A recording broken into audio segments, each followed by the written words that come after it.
Hola a todos, de nuevo, siempre platicando de temas muy interesantes. Hoy hablaremos la segunda parte de la conducta sexual, en la cual todos estamos inmersos y sobre todo pues es un tema bastante controversial desde el punto de vista de la reproducción, desde el punto de vista de la conducta y obviamente desde el punto de vista de la patología y también podemos englobarlo desde el punto de vista digámosle, de la agresión o de la violencia que tiene que ver con esto, ¿no?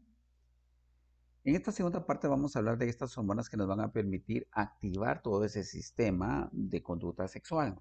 Recordemos entonces que parte de todo esto viene del eje hipotálamo hipoficiario gonadal, que se puede explicar muy bien cómo esa línea o ese linaje nos permite el desarrollo pues de no solo de las hormonas, sino de la conducta, sino que también al mismo tiempo el desarrollo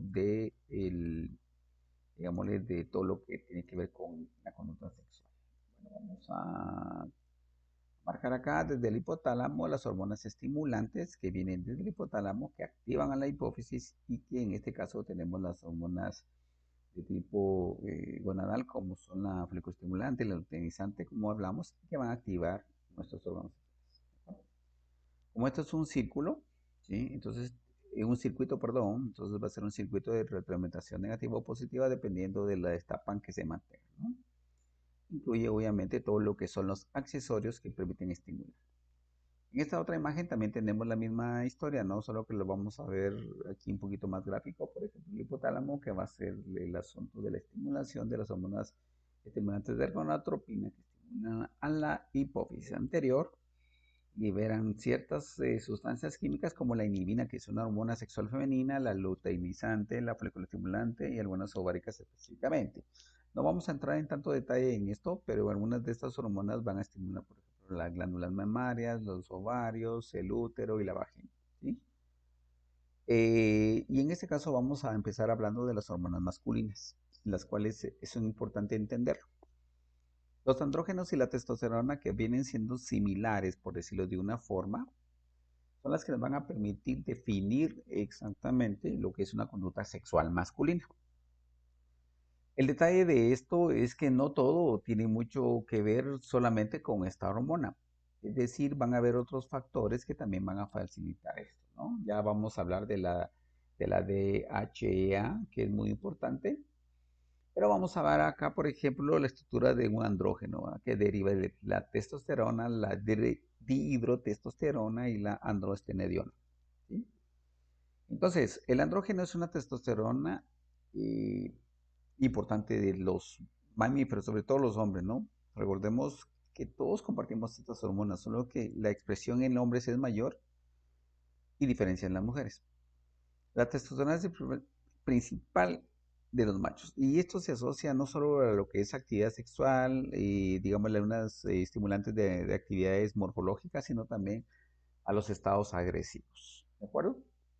Y es aquí nosotros vamos a ver cómo el proceso químico puede dar a través de las enzimas que participan en esto, ¿no? Pero ¿por qué resaltó esto? Porque estamos viendo que en este caso, una de las hormonas que se va a degradar, se va a biosintetizar, lo va a hacer a través de la DEA, que es una hormona, ¿sí? Que parece ser es el estimulante de todas las células sexuales, pero que a medida que se active, ¿sí?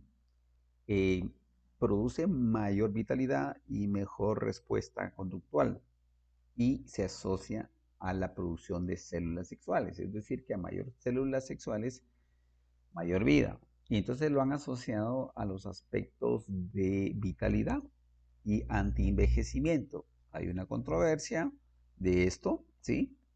Y esa controversia significa que no está seguro de que la dehidroepiandrosterona sea la importante para el desarrollo de, o mejor dicho, para evitar el envejecimiento.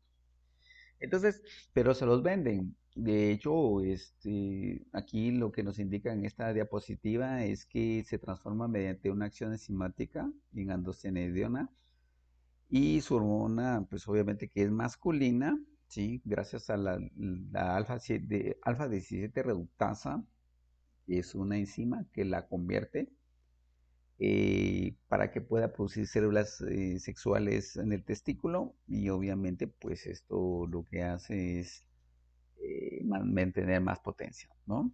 Mantener más células activas y más, digámosle, vitalidad.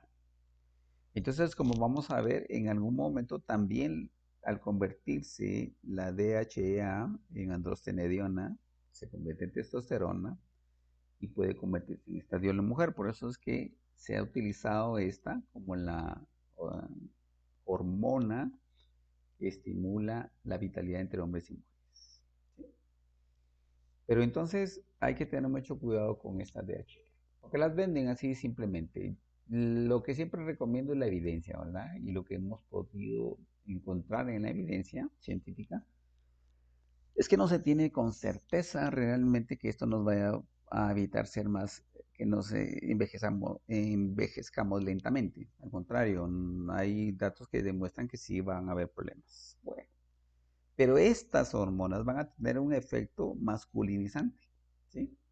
Y ese efecto obviamente tiene que ver con lo que son las etapas tempranas del desarrollo y que de alguna manera hace que los comportamientos se ven, o se observen o se realicen específicamente para el género que es. En el caso masculino, pues una conducta de machos, pelea, monta, copulación, etcétera, etcétera, como vamos a ver más adelante. La dihidrotestosterona es un andrógeno que se produce a partir de una enzima, ¿no? De una enzima alfa 5 reductasa, que lo que hace es que simplemente fortalece o permite el desarrollo de estas células sexuales masculinas. Para poner un ejemplo, tenemos aquí un síndrome de inestabilidad androgénica. Aquí hay algo como decirles, hay una alteración causada, que es de tipo congénita, de receptores funcionales a los andrógenos. Es decir, como hay una insensibilidad androgénica, una persona con los cromosomas XY, por ejemplo, que es hombre, puede producir el desarrollo de algunas estructuras orgánicas de órganos sexuales de una mujer. Es decir, puede haber un desarrollo, como hay una insensibilidad, es decir, los andrógenos no tienen receptores que los potencialice, por decirlo, entonces es casi seguro que se van a convertir en este caso, en órganos sexuales femeninos. Entonces lo podemos visualizar, o sea, se forma eso. Esto es una clasificación muy interesante, pero que se va viendo conforme va desarrollando, ¿no? Normal, y aquí empezamos a ver algunas estructuras que no permitieron el desarrollo formal del pene, ¿verdad? Aquí vemos un pene pequeño, los testículos se mantienen, ojo, aquí se desaparecen, entonces se empieza a formar la vulva. Y esta es una insensibilidad, es decir, que como no hay sensibilidad androgénica, es casi seguro que deben de formarse órganos sexuales. Bueno, veamos este video. Este es un video que me interesa que lo veamos solamente antes de producirlo. Veamos de nuevo la imagen, la insensibilidad androgénica va a producir de alguna manera una formación de los órganos que están atrofiados. Pero si vemos aquí, este es el sistema normal, ¿no? Vamos a ver cómo de las estructuras están organizándose de una manera en que en este caso se volvió, ¿sí? Una vulva y en este caso se volvió un órgano sexual como un pene, ¿no?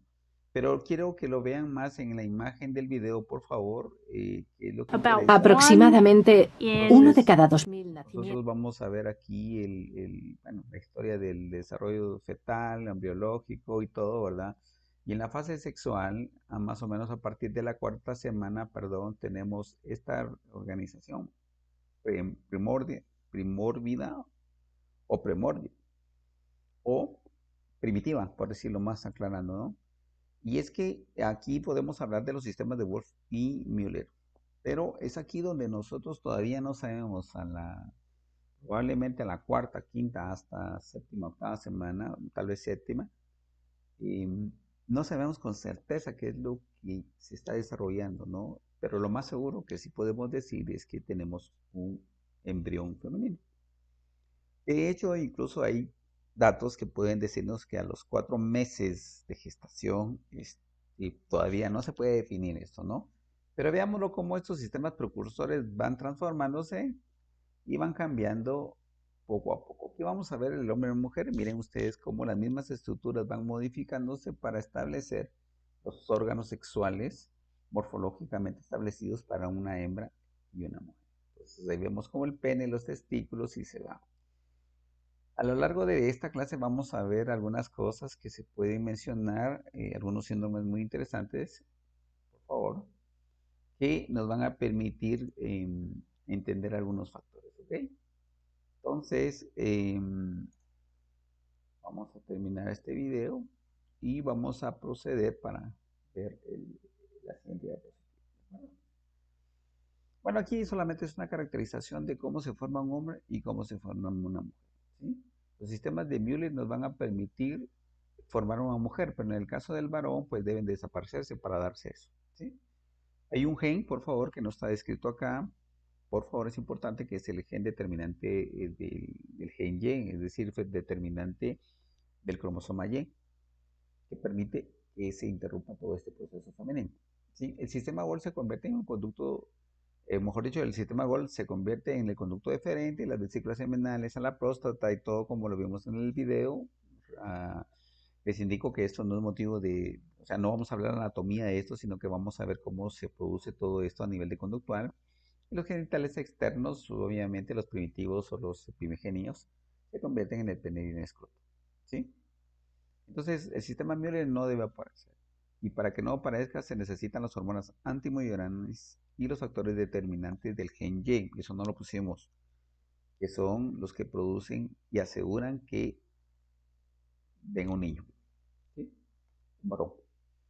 Y aquí aprovecho algo que tampoco se colocó, precisamente porque son ideas que se deben investigar más, es que todavía existe, o todavía se considera, o todavía se analiza, que existe una reorganización hormonal incluso al momento de nacer, ¿sí?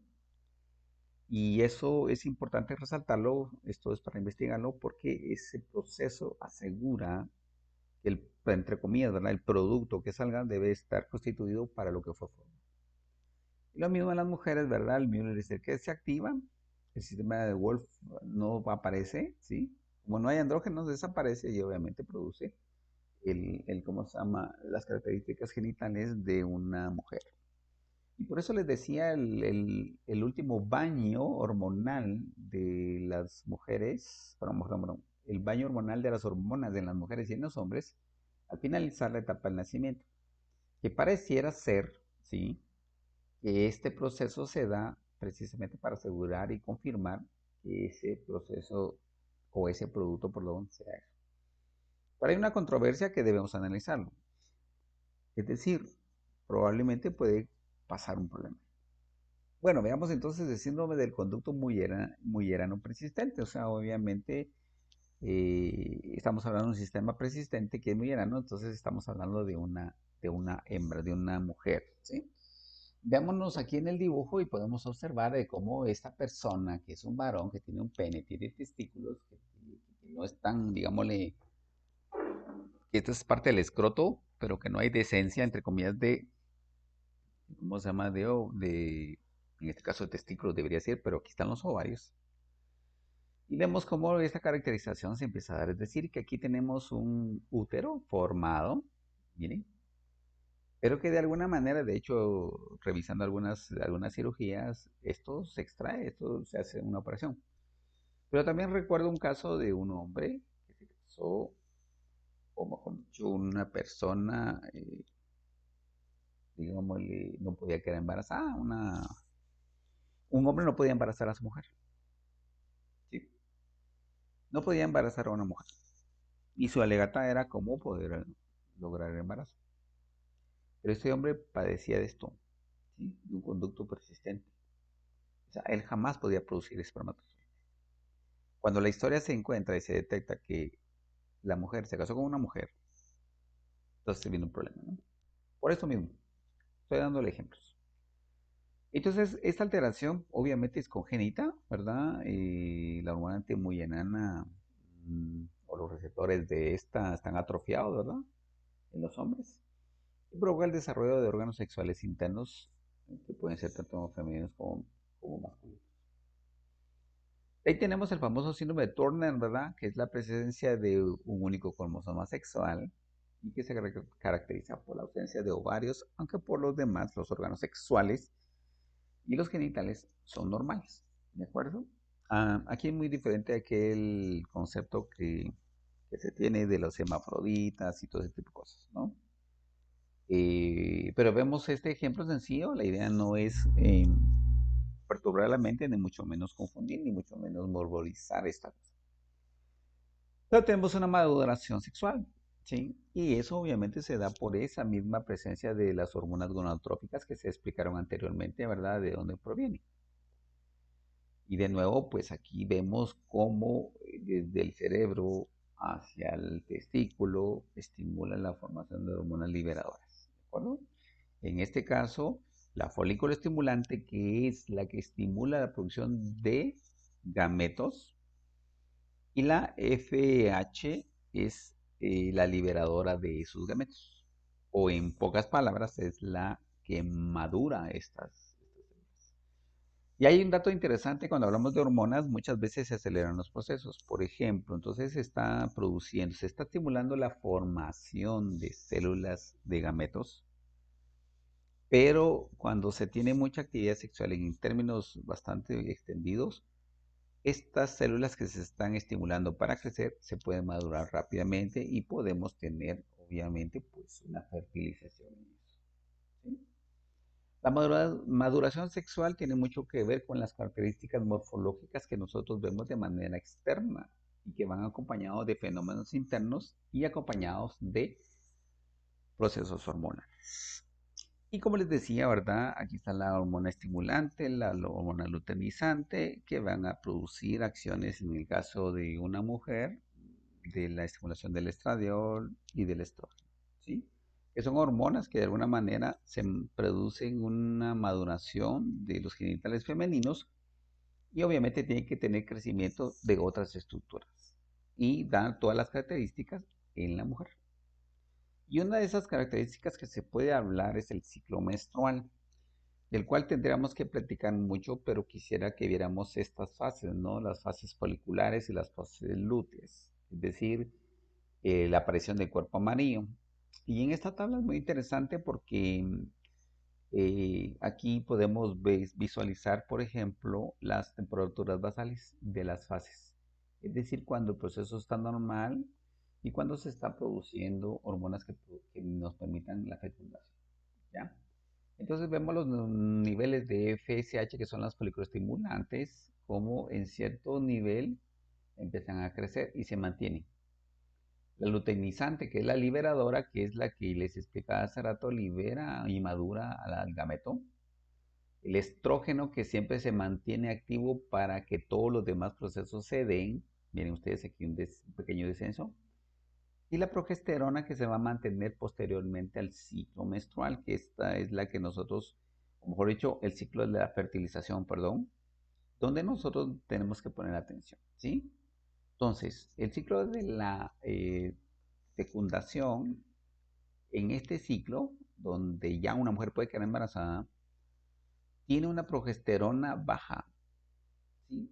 Y tiende a tener una altura después del proceso de ovulación, porque la intención de esa ovulación es mantener, si se llegara a fertilizar, mantener un sistema que haga que ya no se repita lo anterior.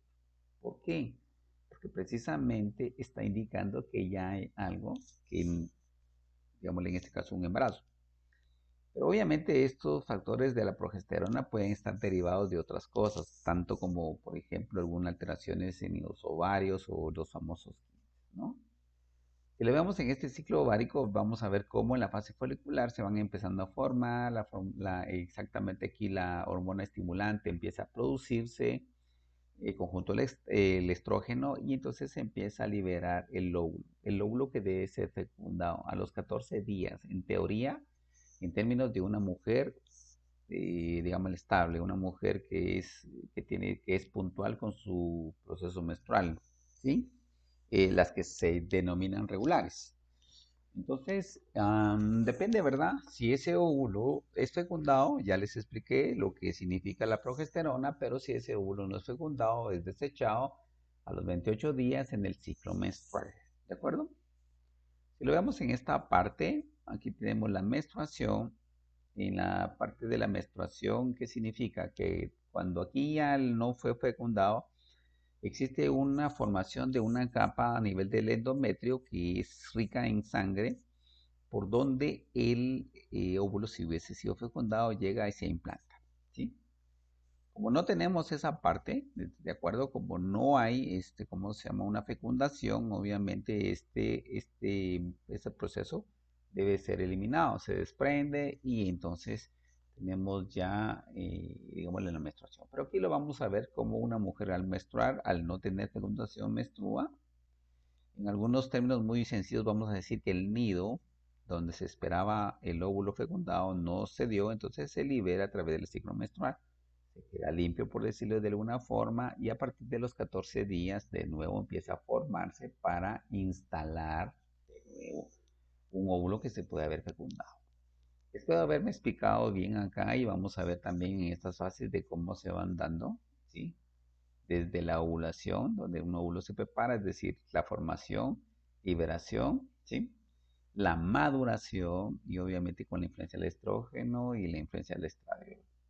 Es lo mismo que explicamos anteriormente. Entonces, y obviamente pues estos procesos pueden interrumpirse cuando una mujer tiene los famosos quistes ováricos. Bueno, eso ha sido el tema para ahora. Espero